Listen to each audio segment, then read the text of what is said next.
বৃহস্পতিবার তারকেশ্বরের রাজবাড়ির মাঠে মহা সমারোহে পালিত হলো স্বচ্ছতা স্বাগত অভিযান। হুগলি জেলাকে একটি স্বচ্ছ মডেল জেলা হিসেবে গড়ে তোলার অঙ্গীকার পাঠের মাধ্যমে এই কর্মসূচির সূচনা হয়। অনুষ্ঠানে উপস্থিত ছিলেন স্বাস্থ্য ও পরিবার কল্যাণ দপ্তরের রাষ্ট্রমন্ত্রী শ্রীমতী সুমনা সরকার, তারকেশ্বরের বিধায়ক শ্রী সন্তু পান, পুরসরার বিধায়ক শ্রী বিমান ঘোষ, আরামবাগের বিধায়ক শ্রী হেমন্ত বাগ, জাঙ্গিপাড়ার বিধায়ক শ্রী প্রসেনজিৎ বাগ সহ অতিরিক্ত জেলা শাসক ও চন্দননগরের মহকুমা শাসক, বিশিষ্ট অতিথিবর্গ, সরকারি কর্মীরা নিজেরা এই পরিচ্ছন্নতা অভিযানে অংশ নেন। এদিকে প্রধানমন্ত্রীর আসন্ন সফরসূচির আগেই তারকেশ্বর মন্দির সহ সংলগ্ন রাস্তার ধারে বড়সড় পরিবর্তন লক্ষ্য করা গেল। দীর্ঘদিনের চেনা নীল সাদা রঙের পরিবর্তে এখন সেখানে দেয়া হচ্ছে গেরুয়া সাদা রঙের প্রলেপ। রাজনৈতিক ও প্রশাসনিক মহলে এই নীল আউট গেরুয়া ইন রং বদল নিয়ে ইতিমধ্যে জোর চর্চা শুরু হয়েছে।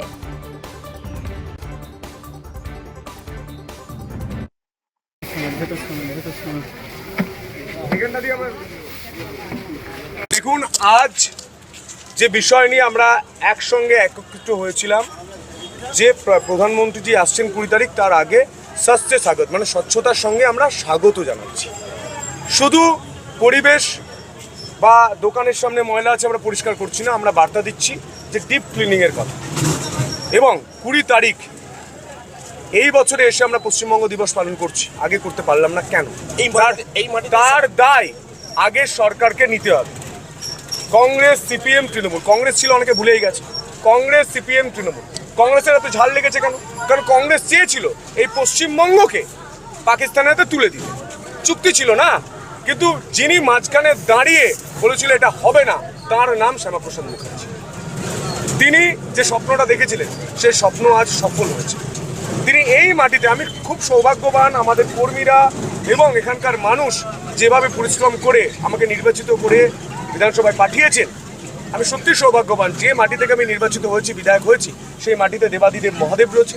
সেই মাটিতে ঠিক যেখানে দাঁড়িয়ে রয়েছি, এখানেই মঞ্চ বেঁধে তারা সিদ্ধান্ত নিয়েছিলেন, শ্যামাপ্রসাদ মুখার্জি সহ আরও অনেকে সিদ্ধান্ত নিয়েছিলেন যে এই পশ্চিমবঙ্গ কোনোভাবেই পাকিস্তানের হাতে যাবে না। কেন?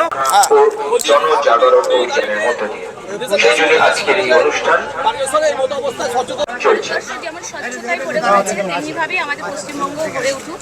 বিগত দিনে যা দুর্নীতি হয়েছে, যা দেখতে পাচ্ছেন কি হয়েছে বাংলার বুকে, আর 1 মাস হলো ক্ষমতায় এসছে, 1 মাস 10 দিন যে সরকারটা পরিবর্তনের সরকার হয়েছে বাংলার বুকে, তথা দেখতে পাই। আর 20শে জুন অত্যন্ত আমাদের কাছে একটা গুরুত্বপূর্ণ দিন, যে দিনটাকে আমরা পেতে চলেছি পশ্চিমবঙ্গ দিবস হিসেবে ঘোষণা করবেন, তাও ভারতবর্ষের প্রধানমন্ত্রী তারকেশ্বরের মাটিতে দাঁড়িয়ে। এটা আমাদের কাছে অত্যন্ত গুরুত্বপূর্ণ এবং অত্যন্ত আমরা প্রাউড ফিল করছি